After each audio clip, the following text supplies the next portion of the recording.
Hey everyone, आज हम बात करने वाले हैं अजूज़ केस के बारे में जो कि एक एक्सपोज ट्रेंड का पार्ट बन चुका है। And yes, it's about sexual assault, medical evidence and legal involvement. So we are going to talk about कि अजूज़ कौन है, लड़की कौन है, दोनों का कांटेक्ट कैसे हुआ, क्या इंसिडेंट हुआ, मेडिकल रिपोर्ट्स में क्या मेंशन है और अभी सिचुएशन किस स्टेज पर है। So let's start. अजूज़, जिनका रियल नेम अब्दुल अजीज़ बताया जा रहा है, एक यूट्यूबर और कंटेंट क्रिएटर रहे हैं जो काफ़ी टाइम से सोशल मीडिया पर एक्टिव थे।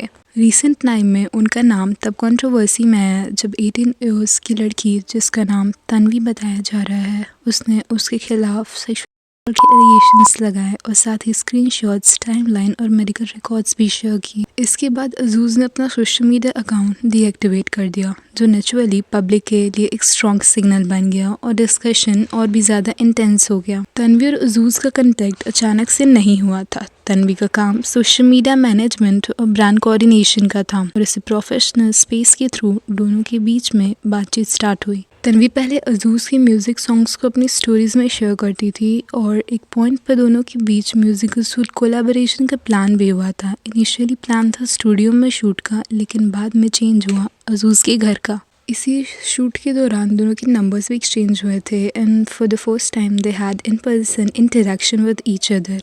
एक बहुत इंपॉर्टेंट कंटेक्स्ट जो तन्वी ने खुद मेंशन किया है दैट वो है कि उसकी एक हार्ट रिलेटेड मेडिकल कंडीशन है। इस कंडीशन की वजह से तन्वी को अकेला रहना मेडिकली सेफ नहीं होता, उसे रेगुलर मॉनिटरिंग और चेकअप्स की ज़रूरत होती है। इसी रीज़न से पेरेंट्स उसे अकेला छोड़कर नहीं जाते। जनवरी 2026 में जब तन्वी के पेरेंट्स टेम्पररी दिल्ली से बाहर गए और रिलेटिव्स के साथ चले गए तो तन्वी के पास लिमिटेड ऑप्शंस थे। सिचुएशन में तन्वी को लगा कि वो अजूज़ को काफ़ी ट्रस्ट करती है और वही टेम्पररीली स्टे करना सेफ होगा। तन्वी अजूज़ के घर रहने जाती है। शुरू के कुछ दिन अकॉर्डिंग टू हर सब कुछ नॉर्मल और कंफर्टेबल रहा, कोई रेड फ्लैग नहीं, कोई अनकंफर्टेबल सिचुएशन नहीं।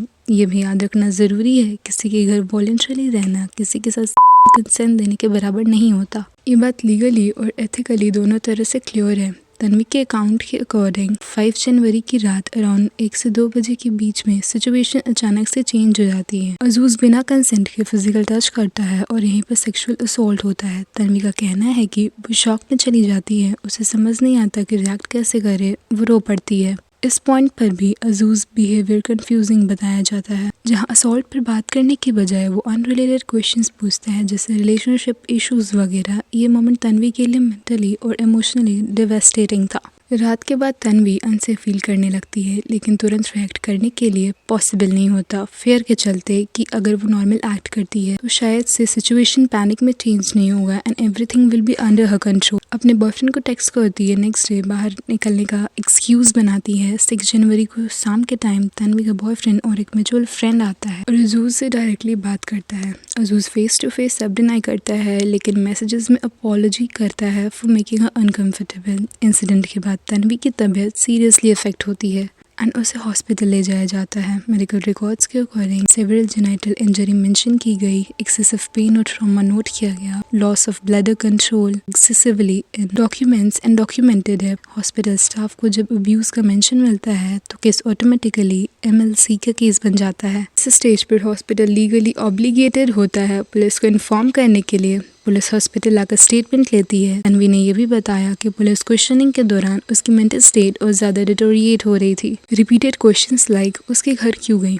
अकेले क्यों रही, ये सब चीज़ें अनफॉर्चुनेटली हैं हर असॉल्ट केस में कॉमन हो जाती है। ये क्वेश्चनिंग का स्टाइल विक्टिम के ट्रॉमा को और ज़्यादा बढ़ा देता है। अजूज़ ने इनिशियली ये कहा कि वो ट्रीटमेंट और टेस्ट का खर्चा कवर कर लेगा, लेकिन जब एक्चुअल पेमेंट की बात आती है तो तन्वी और उसके बॉयफ्रेंड को ब्लॉक कर दिया जाता है। इसके बाद ही तन्वी डिसाइड करती है कि वो अपनी side of story publicly share करेगी। तन्वी की स्टोरी के साथ मेडिकल एविडेंस, हॉस्पिटल इन्वॉल्वमेंट और पुलिस एंट्री होने की वजह से इस केस को कम्प्लीटली फेक कहना पॉसिबल ही नहीं है। हाँ, पब्लिक लेवल पर कुछ क्वेश्चंस नेचुरली उठते हैं, लेकिन ये क्वेश्चंस विक्टिम ब्लेमिंग के लिए नहीं है बल्कि नैरेटिव को समझने के लिए हैं। सबसे इम्पॉर्टेंट बात है, किसी के घर रहना कंसेंट नहीं होता, रिलेशनशिप स्टेटस असॉल्ट को जस्टिफाई नहीं करता एंड मेडिकल एविडेंस इग्नोर नहीं किया जा सकता। This case is a good example कि कैसे ट्रस्ट का मिसयूज कितना ज़्यादा डेंजरस हो सकता है। जो लोग ऑनलाइन मोरालिटी और बिहेवियर पर ज्ञान देते हैं, जब उनका नेम ऐसे केसेस में आता है तो इम्पैक्ट और ज़्यादा डिस्टर्बिंग होता है। सो या this was all about Azoo's recent viral controversy?